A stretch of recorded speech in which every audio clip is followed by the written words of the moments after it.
All right, we've reached the quarterfinals. Haven't gotten up one of these videos for a while. But the games took a while to get done. So this is the quarterfinals of Triad Wars 2. To recap what's gone down so far, we had Piggyman going out in round 2, we had Bren going out in round 3, and now we have both Delial and Turdz having made the quarterfinals. Can either one make it any further? If they both win, we will get a matchup between them in the semifinals, but of course, both need to win to get there. And Turd's opponent is the one that knocked him out in the semifinals of the first tournament. I did like this. So will Turdz get revenge, or will Laguna beat Turdz again? We have 2 humans left and 6 AIs.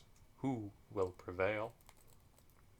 So our rule set is all rules except for Elemental, which, as I've said before, not a rule, it's an abomination. Level 8 and 9, no rares, maximum 1 A9, must use 2 level 8s. I like these split level rule sets, I think they're interesting. I think the question here is, if you don't have access to A9s, the kind of traditional next best thing you can do on level 9 is A8s. So do you go with A8s, or do you build a hand more kind of 9-9 oriented, or maybe A7-7 oriented, and then what level 8s do you use to play off that? So we have Delial versus Kuja. The human is always in blue, so Delial clearly went in A8 direction with 2 level 8s, both of which have an 8, and then the sort of interesting choice he made, and the thing he mentioned was, how are his 9s going to play?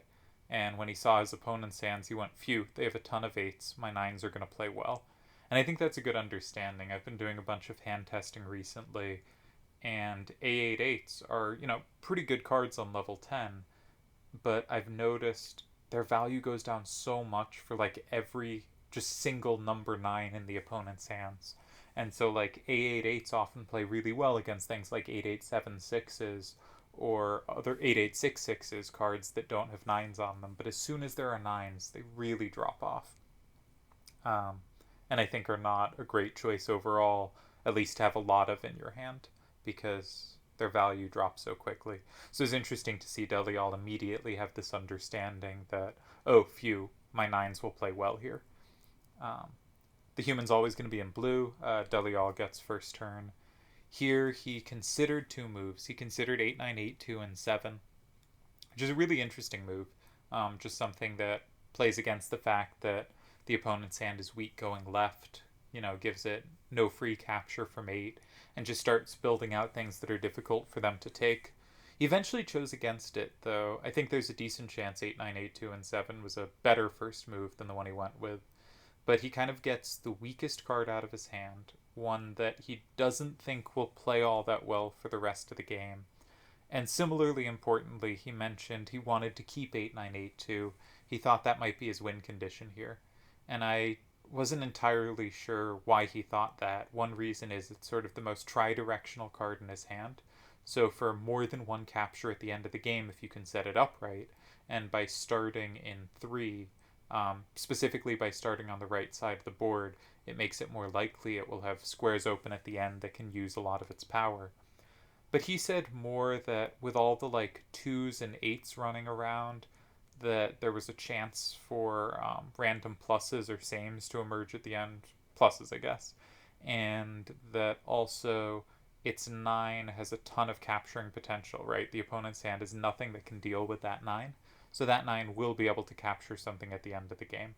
So I thought these were good points and a kind of interesting way of thinking. I've told this story before, but I remember watching Delial play a low-level random, where he had like a 5-5 corner that would have been completely safe as his starter, and he ended up playing just a random other card in the opposite corner, and it wasn't one the opponent had any trouble taking, but it was something where this 5-5 is safe now, but it will also be safe somewhere down the road, and I don't really need to rush to it, and if I can see a way to direct the game such that it'll be even more powerful, it doesn't need it might not just be safe, it might also get to take things really powerfully as well. So I think a similar kind of rationale here of Delial trying to identify what his most powerful card will be, and then orienting the game such that it will play well. He expected the opponent to play 2-8, Kujata, whatever that card's called, in 1, which indeed makes a lot of sense. And but instead, they went in 9 with it. I think this was user error. I think, or error, human error from me. I think if I had followed the rules correctly, I would have ended up with Kajata in 1, but I didn't. My bad. Hopefully it won't affect the result here. After thinking a bit, Deli goes in 8. I think one thing you'll notice with Delial's game and with Turd's games is they both, especially on first turn, really emphasized using their low level cards first and making sure they'd have their level 9s left at the end. This move clearly follows Delial's earlier strategy of we're directing the game as rightward as possible, so Raja, the 8982, can be as effective a card at the end as possible. Again, he has identified his win condition and he is playing around it. Now here, I did not like the AI move. Delial again expected a different move, specifically 5768 there, setting up a same in 5, and a non-shared same, right? They'd have the same and he wouldn't. And in these L structures, often whoever controls 5 has a big advantage. And even though that would surrender a plus wall in 7 that would combo the card in 9, because 5 is threatened, Delial would likely have to block 5, and then they could go in 9. Here, Delial has more options. He ended up going for 5 anyway, which I think was a reasonable choice. I don't think there's actually a win here. He goes 5, they go 9, oops. He goes 2, and we play out a pretty comfortable tie. So they tie game 1. I think the AI played a little weird. I'm glad that me playing the card in 9 when I was supposed to put it in 1 didn't end up affecting the game. The move in 8 was a little strange, but ended up being good enough to hold the tie. So we move on to game 2. And the AI gets first turn. Both players decided to stick with their hands. And, oops, sorry, I keep clicking it twice because it doesn't always go when I click it. I'll try to be more careful about that to not spoil future moves. So the AI starts with a strong corner when it can recapture both ways. And again, Delial does something interesting here, which is he had noticed that his 8982, that 9 is really uncomfortable for the opponent's hand, and he wants to get it somewhere on the left side of the board where it gives them trouble. And now, given that the game is directed down left, that 8982 isn't likely to be a sweeper. And so he looks for an opportunity to get it out of his hand, and specifically blocks a square where he couldn't attack their starter. I think this is a strange move. Like, I think it would be easy to make a move like, I don't know, A8, 2, 6, and 1, Bahamut and 1, to like fully attack their starter, right? The idea is their starter is in 7, we can attack it from 8, but we have no attack on it from 4, find a way to set up an attack from 4. But of course that sets up the opponent's cards just as well. And this move tries to create future discomfort. It sort of forces them to block 8, because now if they don't block 8, Delial will take from 8. And it tries to set up this uncomfortable thing with this 9 out that their hand does not naturally deal with. I think this is a pretty creative move. I think playing next to starters is of course very common at lower levels, though reliably when it takes the starter, but gets really uncommon as you go to higher levels. And I've made some videos about taking corner starters. I think it's a more defensible strategy than most people do, but very rarely do people just kind of go next to it, and not when it's not even safe, right? Sometimes they'll do it because they have a safe move next to it, but here it's not safe. It's just a creation of discomfort and force a card out of their hand in 8. I think it's a very interesting move. Delial is, of course, a very creative player. Again, the AI picks a weird way to block in their own card. And again, I would have expected something different. I would have thought 5768 there specifically, much like last game, sets up a plus in 5 that isn't shared.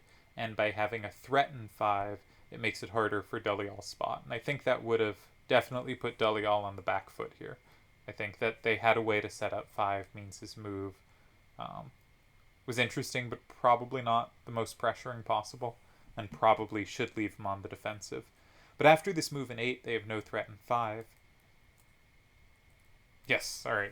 I pressed the button, it didn't do anything, so I pressed the go back and then go forward again button in the hopes this time it wouldn't skip ahead moves. You don't care. We'll move on. But I successfully didn't spoil the continuation of the game this time. So Delial has safety in 1 and takes it, and now he has both 1 and 4 locked up. and they have 7 locked up, and it is them to move with no threat in 5. And in these L positions, as I said, I think control of 5 is just so important. And if you can create these walls in 1 and 4, and they don't have to move in 5, you often have a really good position. And I think this is an excellent position. They end up going in 7 and 9, and Delial correctly calculates out the win here. He just takes it. Even though it can be comboed back, if it's comboed back, he has the he can't in fact respond with the same in 5. Like, it looks like, okay, they combo, we same in 5, but that gives them the plus in 2. So if they combo from 3, what Delial can do is the plus in 2, and even though the other person gets the final move in 5, it doesn't capture enough things, and that would be a win for Delial, and you can count it out if you like.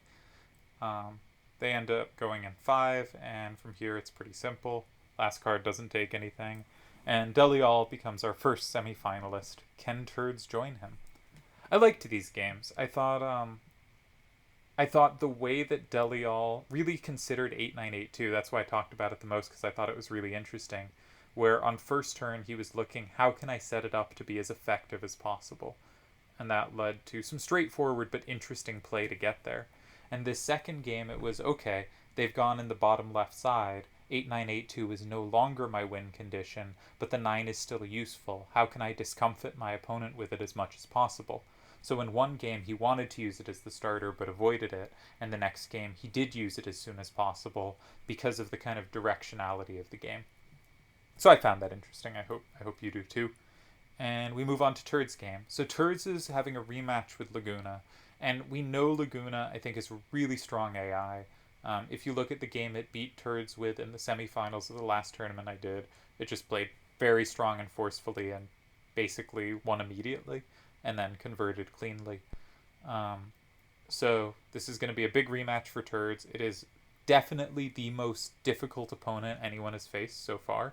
And if Laguna beats Turdz and Delial and faces Delial in the next round, then Delial will also get a shot at Laguna, and it will be the most difficult opponent he's faced as well. So very tough opponent, I think. We're going to see it do some sort of curious moves here, and we'll see how it goes. So Turd's first turn, and both players here, where Delial's game, both players went for kind of these A8-6-2 based hands. If we go back for a moment, will it go back properly? We can see, both players have these same opposite A8-6-2s. The AI has an extra A8-6-2. All of his other cards have at least one 8 on it, so do theirs. Here, in this second matchup, we see a much more focus on 9s. And we see Raja also has an 8 on it, but there's only one card in this matchup with any 8s on it. And in the last game, we saw 8s on every card, often in multiples. So a very different game, really focusing on the power of 9s here. If we do a quick look, we can see Laguna's hand has a 9-9 and an A9 corner opposite it that are both pretty good at taking each other back. The 7-6-7-6 is very good, of course, against A's and against 9s especially. The 8-9-8-2 we've already seen is a pretty powerful card, though maybe less powerful here, right? If Delial's observations are correct, it plays better against 8s than it might do against other things. Though here, that 9's still pretty damn powerful. And another 9-9 corner, really focusing on 9s and a 7-6-7-6 that can sweep the 9s at the end. For Turd's hand, we have 6-6-6-7, which of course also plays well with 9s, but is specifically an anti-10 card, a weaker Erdrick. 9-9-1-1, I think, has the idea of being an opposite corner to the 4-4-9A, but also giving a card which has a backside just very easy to recapture if ever needed. And then a bunch of cards that sort of play off pieces of each other, right? The 6-5-A6 can plus wall Eden's downward 9, the 4-4-9A's 9 if it goes in 3, but it could also, if 9-9-1-1 goes in any of the central column, it can plus wall a 9 there. It can also same wall or same off the 6-6-6-7. Cards with kind of mini synergies. The A7-4-4 gives 2 4s for the backside of Eden, the 4-4-9A. Not necessarily as explicit as having all cards have kind of the same number combos, but sort of the same idea that usually aims for of cards that play well off each other. So I expected Turdz to start with kind of a strong corner, a 9-9-1-1 and 7 or something. But he went in 5, which was, I think, an interesting move, and you can really see how, the 6-5-A6 really is going to have the plus wall there if wanted. And here we're going to see the first weird move Laguna makes, because Laguna is an AI which looks to do a bunch of things, but if it can't achieve any of the things it really wants to do, it will then play weak corners. And so we're going to really see this matchup, how those weak corners play out. And if Turdz goes astray, it will probably stop playing so many weak corners because it will have more valuable things it could be doing. And so sort of actually, I think a sign of keeping it on the back foot is if you can keep it playing these weak corners, you're probably doing pretty well. And as soon as it stops playing weak corners, because in his previous matchup with it, it didn't play any at all. It just played very powerfully and won very directly. So if you can keep it playing weak corners, you're probably doing well. But also its weak corner play, I think, is going to prove to be pretty good here. So Turdz plays an 8, and he said after that he sort of had the intention of going in 2 or 8 after his move in 5 after. And I think this is a great move. I think this is the best move in the position, the most high pressure move. And one thing it does is, much like we saw with Delial, he gets the lower level cards out of his hand as quickly as possible to try to keep more powerful cards for later. A second thing it does is it really sets up that 6-5-A6 as a sweeper later, right? It has plus walls or same walls in both 6 and 9, and so potentially is going to be this powerful up-down card. It also sets up a plus wall with the A7-4-4. Again, there are lots of kind of mini synergies to Turdz's hand that I think he put together quite nicely. But the most important thing it does is in these setups, which I call a J setup, because if you imagine cards in 2, 5, and 7, that sort of looks like a J, and this is just a rotated version, much like a Q can be rotated in any direction. So in this J setup, the most important thing is to what I would describe as controlling the pocket. So the pocket is those 4 and 7 squares. Sometimes you can control them based on combo potential. That's not going to be the case here because the cards in 1 and 5 have very low values facing towards 4, so there's not going to be sneaky ways to set up combos there. So the really important thing, I think, here is to make sure they don't have any safety in 4 or 7. And here, they do not. Eden can take anything that would go in 7, and A7-4-4 can take anything that would go in 4. 6-5-A6 could also take anything that can go in 7. So we've controlled the pocket. And if we control the pocket, then usually blue can start applying a lot of pressure here. Because while they may have safe moves in 2 or 9, we always have options to set up multiple formations against those. Any move in 2, we could meet potentially with a move in 3, setting up a T, sometimes still good even if we can't take, or in 9, setting up a Z. And similarly, if they go in 9, we can set up a Q in 6, or we can set up a Z in 2. And so because we can set up a dangerous formation, a Z or an S, when they go in 2 or 9, it's not as dangerous as if we give up safety there, because we'll have options even against safety that are often very dangerous and very strong. Occasionally, you can also meet a move in 2 with a move in 4, and similarly, a move in 9 sometimes falls to a move in 7. So you usually have a number of options if they go in 2 or 9 that are quite dangerous. And so really the key to J's, the kind of first thing to look for is control the pocket. And if you do that, usually other stuff will kind of come. And here, I believe every move in 2 or 9, in 4 or 7 for red is just losing on the spot. And that because Turdz has such good control of the pocket. But Turdz didn't even give up safety in either 2 or 9. Both those squares are controlled as well. So I think this is a really dangerous position for red, and one I specifically had trouble defending, where the J's are a little far out to be able to reliably brute force calculate the rest of the game in a 5-minute time control. And it can be difficult to find a clear path if you're not given safety. And I think Turdz did a really nice job here. And Laguna goes in 3. And this is one of these moves that I don't think humans played a ton, or when they did, it was because they saw a lot of combo potential. But this doesn't rely on combo potential, right? Turdz could play like Eden in 2 and be completely safe and have the locked-in card in 2. And I guess that comes back to the J setup, where unless the second turn player can go in the pocket, can go in 4 or 7, any move they do will potentially give up safety or security, right? 2 can be locked in by 3. 3 can be met by 2 locking in a card. 6, of course, gives up 9. 9 can be locked in by 6, or 7 can lock in the card in 8, right? Wherever you go, you're giving up safety or security. And if you go in 4 or 7, that's true too. 4 gives up 7, 7 gives up 4.